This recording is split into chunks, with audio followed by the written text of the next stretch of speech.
How's it going, y'all? Today we are on Highway 224 out in the middle of nowhere here. I'm here for 3 reasons. It just ends on maps, right? Just out in the middle of nowhere in the Cascade Mountain Range. I'm curious on why that is. Number 2, I want to see where it ends up. And number 3, if it ends on a forest road like I think it's going to, how is this thing gonna handle it? So join me while I'm out here in the gorgeous wilderness of Oregon. This is all burned up, don't mind that. We're gonna see how this goes.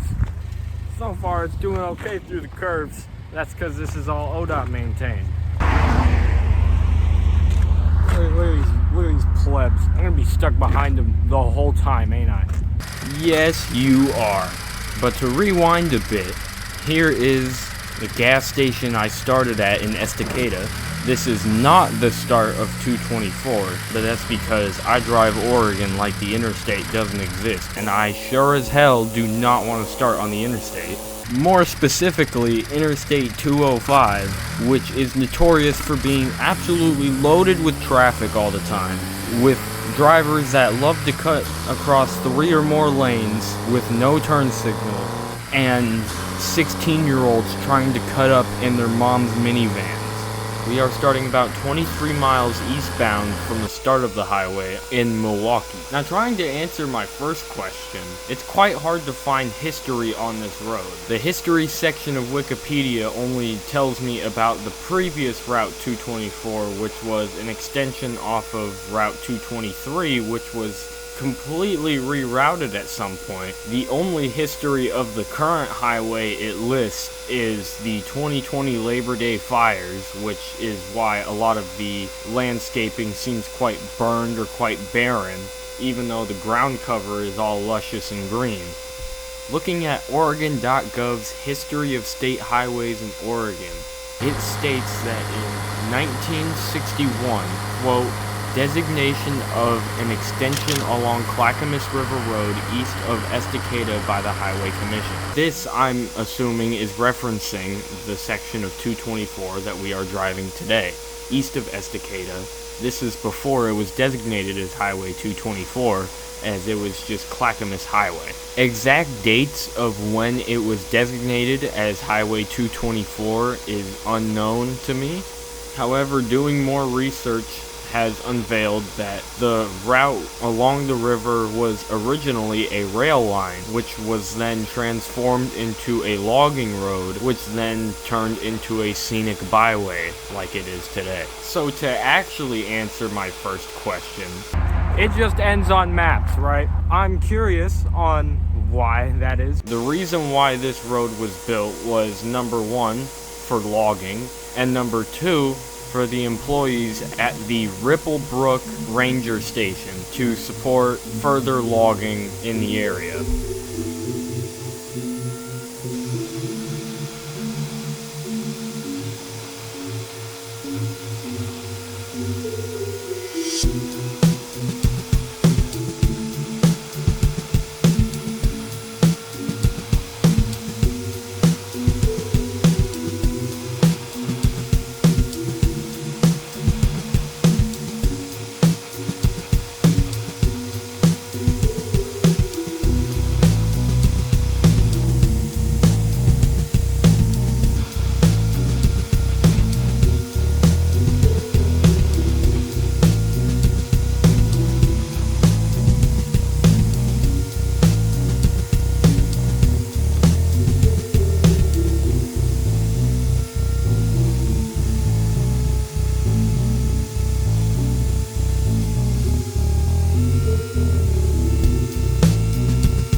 And here is where the state maintained highway ends. And we turn onto National Forest Road 46.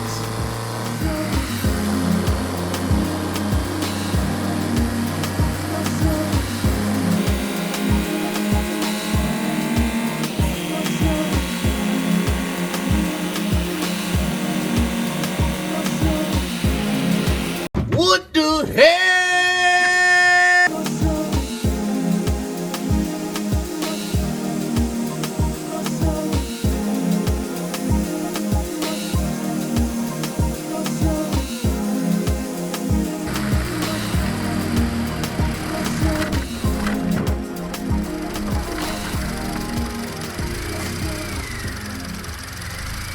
Well, here we are. We're on National Forest Road, 46. It just said end state maintenance, and here we are. So that's the end of 224. Currently, we're no longer next to any water, but I think that's going to change at some point. We are all in old burned forest land. It is, yeah, it's quite barren looking. These trees are starting to grow back, but wildfires sweep through here a couple years ago, and it's still feeling it. Speaking of wildfires, shout out to my Central Oregon boys. That's where I'm from. Shout out to the fire crews. Y'all are sick. But I think we're gonna get back to driving this thing. This thing's quite nice through here, actually. God damn! Look at the bugs on this thing. We killing ecosystems. Also, we killing my fog light. That's nice. I don't know how that got cracked.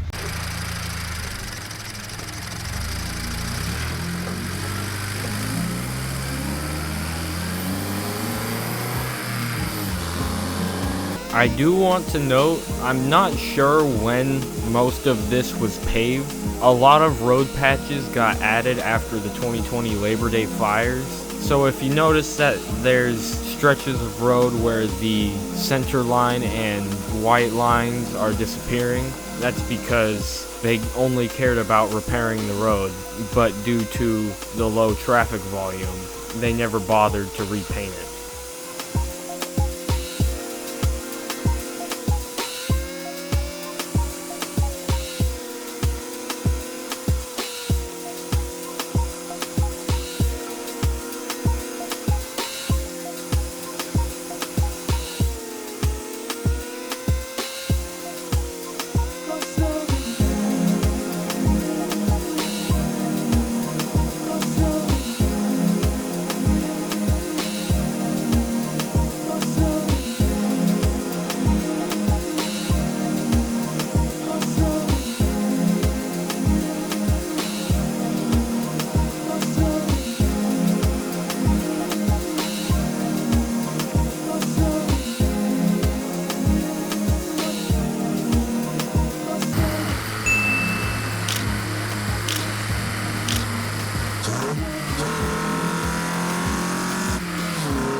shootings.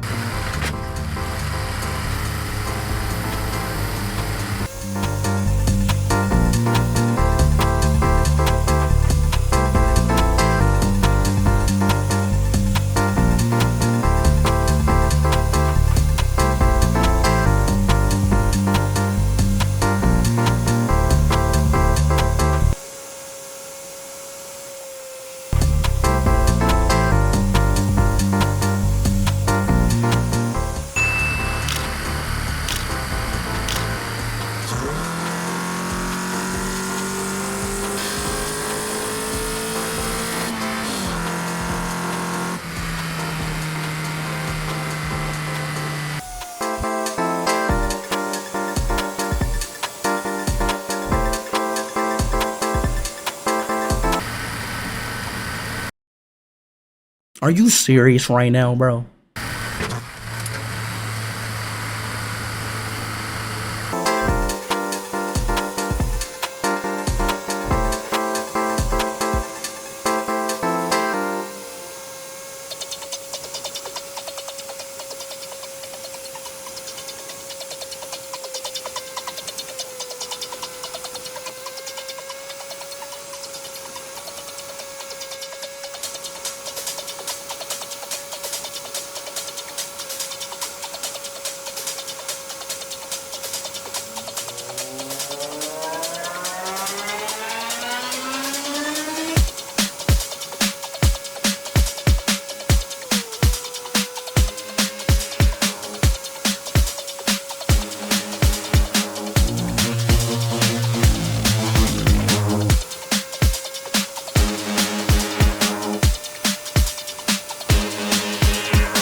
on some power lines, and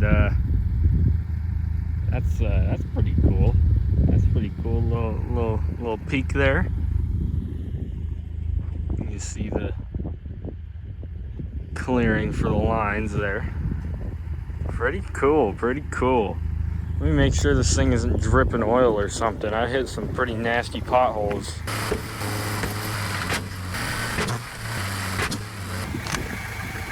And the tire feels fine. Or not.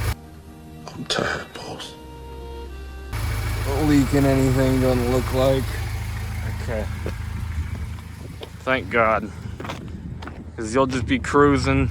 It'll be nice, smooth road. You're thinking, okay, yeah, we're doing fine.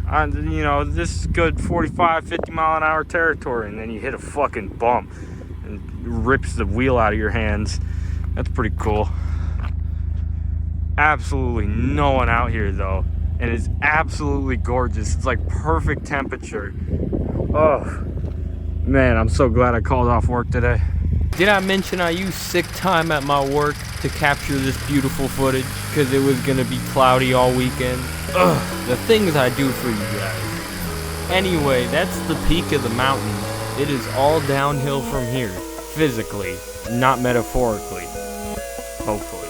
I do believe this is where it turns into Brighton Bush Road. Or is it Breton Bush? Let me know in the comments. I'm not sure who maintains it. It is usually closed during the winter for seasonal repairs. I would know because I took this route in the winter and was met by a road closed sign about 5 miles away from Detroit. Not Detroit, Michigan, by the way. Detroit, Oregon, which is about the exact polar opposite of Detroit, Michigan.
Stop sign? No, I said I'm. What stop sign, man?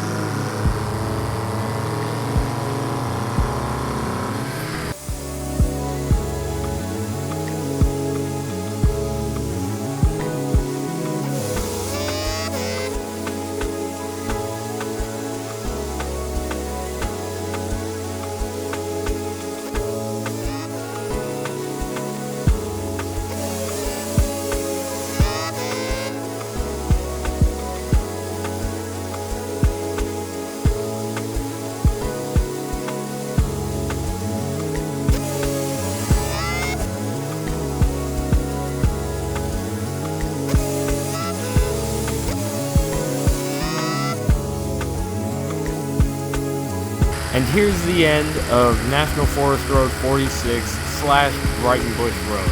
Now, if you live in the Portland metro area and you're planning on going down 22 anyway, and you love a good scenic detour, this is an amazing road. I will say, I might have hauled a little ass through it because I have a low car and I'm able to go around twists and turns like it's nothing. In a bigger SUV, or more likely a Subaru, because, you know, we're in Oregon, it'll probably be a bit slower of a route. But it took me about an hour and a half to go from Estacada to Detroit, which is way faster than if I went from Estacada down the interstate towards Salem and then the interstate to Oregon 22, which is where this ends off in Detroit. Anyways, that's the end of the video. I hope you fellas enjoyed. Feel free to leave a like. I hope this inspires you to go take a National Forest Road route of your own, or maybe just follow my route. Who's gonna stop you? I'll see you.